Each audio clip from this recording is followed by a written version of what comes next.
નિકોલ વિસ્તારમાં છેલ્લા 1-2 મહિનાથી ગંદકીને લઈને પબ્લિક ખૂબ જ ત્રાહિમામ ઉઠી છે। ત્યારે કાનબા હોસ્પિટલની પાછળ જે મેરિયોટ ફ્લેટ આવેલા છે તેની વચ્ચે જ સૌપ્રથમ તો પહેલા દ્રશ્યો બતાવવા માંગી છું। કેમેરામેનને કહીશ કે પહેલા તો આ દ્રશ્યો બતાવીએ।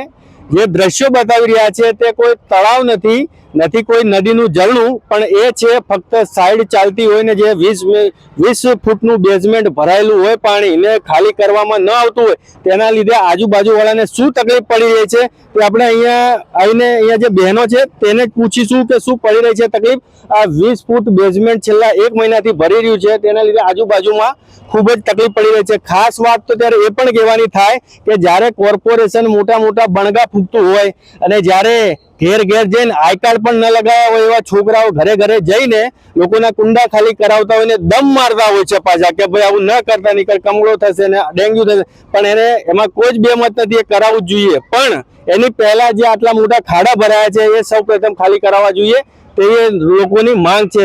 તેને લઈને આપણે વાત કરીશું ત્યાં આજુબાજુના રહીશો જોડે।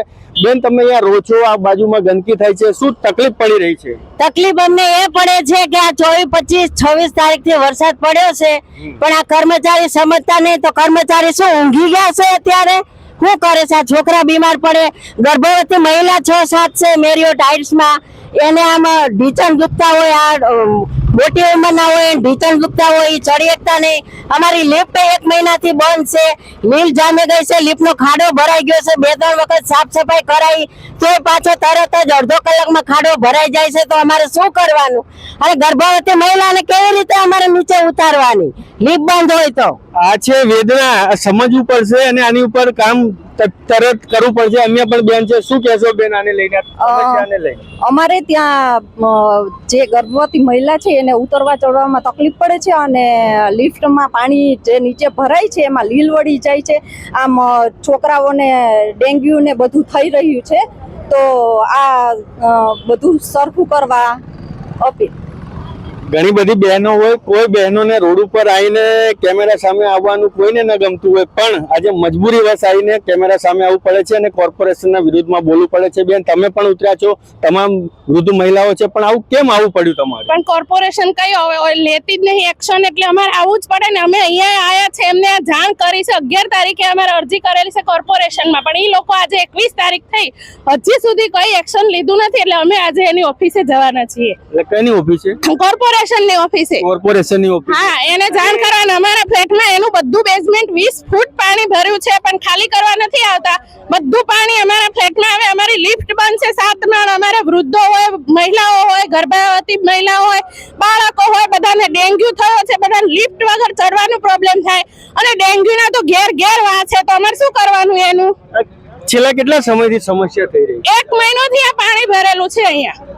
અને કે બહેનો કહે છે છેલ્લા 1 મહિનાથી આ તકલીફ સતત પડી રહી છે, વૃદ્ધો હોય, નાના બાળકો હોય, એને ઉપરથી સીડીથી ઉતરવાની ફરજ પડી રહી છે કેમ કે લિફ્ટ બંધ હોય છે। બેન, શું કહેશો આને લઈને, શું સમસ્યા? 1 મહિનાથી અમારે પાણી ભરેલું છે, લીપો બંધ થઈ જાય છે અને બાળકો તો બહુ જ બીમાર છે, તો અમારે શું કરવું? અરજી કરી હોવા છતાં પણ કોઈ હાથ લેતું જ નથી। કોને આપણે અરજી કોને કરી? કોર્પોરેશનમાં અરજી કરી હતી। બીજા કોઈને કરી? એના જે સ્થાનિક કોર્પોરેટર કે એને કોઈ જાણ કરી? આ સ્થાનિક બિલ્ડરને પણ જાણ કરી છે, એટલે અહીંના જે બિલ્ડર છે એમને પણ કીધેલું છે। હા, ધ્યાને નથી લેતા? ના, ધ્યાને લેતા નથી ને કશું વિચારતા જ નથી। જ્યારે તળાવ ખાલી થશે ને ત્યારે અમે આ પાણી ખાલી કરીશું, અને આ પાણીના હિસાબે ઘરમાં મચ્છરોનો ખૂબ જ ત્રાસ વધી ગયો છે। તળાવ કયું તળાવની વાત છે? આ પાછળ જે તળાવ છે ને એ ખાલી કરવાના હિસાબે, અને આ પાણી જો તમે પાછળ કેટલું બધું ભરાઈ ગયું છે, એના લીધે ઘરમાં મચ્છરોનો ખૂબ જ ત્રાસ વધી ગયો છે। અને એટલે કે તળાવ અને આ બિલ્ડરના ખાડાની વચ્ચે તમે સામાન્ય માણસ હેરાન થઈ રહ્યા છો? હા, મારે એવું કે છે કે મારું પાણી નથી આવતું, તો પાણી આવે છે ક્યાંથી? 20 ફૂટ ખાટો આ 2 બિલ્ડરો જ ભર્યો છે ને, આ શુભમ વાળા છે ને આ સાઈડ નું તો શું નામ છે, સત્યમ, એ 2 વાળા બિલ્ડરો એવું કે અમારું પાણી નથી આવતું, તો તમે અહીંયા ખાડા ખોદ્યા છે ત્યારે અમારા ફ્લેટમાં પાણી આવ્યું ને, અત્યાર સુધી તમને કોઈ પ્રોબ્લેમ જ નહોતો કે અમારા તળાવનું પાણી અમારામાં નહોતું આવતું, પણ હવે મ્યુનિસિપાલિટી વાળા બિલ્ડર સામે બાંધે કે અમારે કઈ નહીં જોવાનું, અમારે પાણીનો નિકાલ થવો જોઈએ, બસ બીજું કઈ નહીં। આ બાબતે લઈને સત્વરે નિકાલ ના આવે તો શું તમારી શું આગવી તૈયારી? બસ અમે હંગામો જ કરવા અત્યારે જ જવાના છે, બીજું કઈ મોરચા લઈને ત્યાં જ રહેવાના છે। અત્યારે ત્યાં કોર્પોરેશન અત્યારે નીકળ્યા જ છીએ અમે, આ સીધા રિક્ષામાં બેસી એટલી જ વાર છે। જેવી રીતે કે બહેનો છે ખૂબ જ આક્રોશ છે, અન્ય બેનને પણ પૂછીશું, શું કહેશો બેન આને લઈને? મારે 3 વર્ષનો નાનો બાબો છે. 3 વર્ષનો નાનો બાબો આ મચ્છર કરડવાના હિસાબે એને ડેન્ગ્યુ થઈ ગયો છે. અમારે તો હેરાન થવાનું ને છોકરું પણ હેરાન થાય. બહેનોની ખરેખર સમસ્યા છે. જ્યારે નિકોલ વિસ્તારમાં સ્વચ્છતા અભિયાનના મોટા મોટા કાર્યક્રમો થતા હોય, મોટા મોટા બોર્ડ લાગતા હોય, પણ એની પહેલા આ કરવાનું જરૂરી છે. તમામ અધિકારી કે હોય કે ચાહે કોઈ પણ અહીંયાના રાજ નેતા હોય એને સમજવાની વાત છે.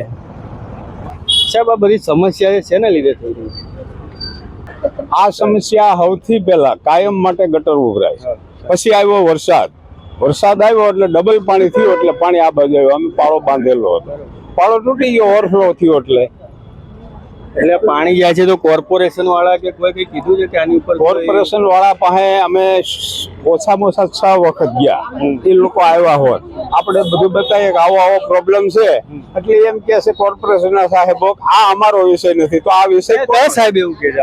નામ તો અમે કોઈને પૂછ્યા નથી, નંબર અમે કોઈના લીધા નથી. અચ્છા, તમે જુઓ તો ઓળખી જાવ સાહેબ? હા, ઓળખીને કેમ ન ઓળખી? જો 2 વખત આ એક વખત ગયા એટલે બીજે દિવસે 4-5 જણા આવ્યા, એની હારે વાત કરી. પછી અહીંથી આવ્યા, એની હારે વાત થઈ. પછી ગઈકાલ સવારે વહેલા આવ્યા હતા, એની જોડે વાત થઈ.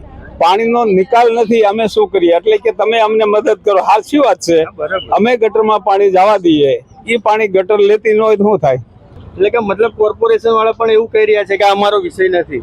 એને છેલ્લે એવું અમને કીધું કે જ્યાં સુધી આપણે ઓઢવ પંપ ચાલુ નહીં થાય ત્યાં સુધી આ પ્રોબ્લેમ રહે. એક બીજો પ્રશ્ન એને એવો કીધો કે 22 કિલોમીટર અમે લાઈન નાખી અને 6 પંપ લેતા થાય ત્યારે જ આ પાણીનો રસ્તો થશે. રહેવાસીઓ છે તમામ આજે અરુભાઈ મહેતા જે વિરાટનગર ખાતે પૂર્વ ઝોન આવેલ છે ત્યાં પહોંચ્યા હતા અને તેણે રાઠવા સાહેબને રજૂઆત કરી છે. આ બાબતે પૂછીશું શું કહેવામાં આવ્યું, શું આશ્વાસન આપ્યું, રાઠવા સાહેબ જોડે વાત થઈ, શું તમને આશ્વાસન આપવામાં આવ્યું? રાઠવા સાહેબને અમે આજે પાણી ભરાયું એની જાણ કરી છે. રાઠવા સાહેબે કીધું કે હું 7 થી 8 વાગ્યા સુધીમાં તમારા ફ્લેટે આવી અને જોઈ લઈશ અને પછી એનું સોલ્યુશન લાવીશું. આવું અગાઉ પણ કોઈ અધિકારીએ આશ્વાસન પેલા આપેલું હોય એવું હતું? ના, આની પેલા રજૂઆત કરી હતી પણ કોઈ અધિકારી એવું કઈ અમને કહેવામાં આવ્યું નથી. અને નિકોલ અમે આપણે મ્યુનિસિપાલિટી ઓફિસે ગયા હતા તો ત્યાં અમારી અરજી લેવાની એ લોકોએ ના પાડી દીધી હતી. એ કે તમારે વિરાટનગર જવાનું, અમારા ઝોનમાં નહીં આવતું. એ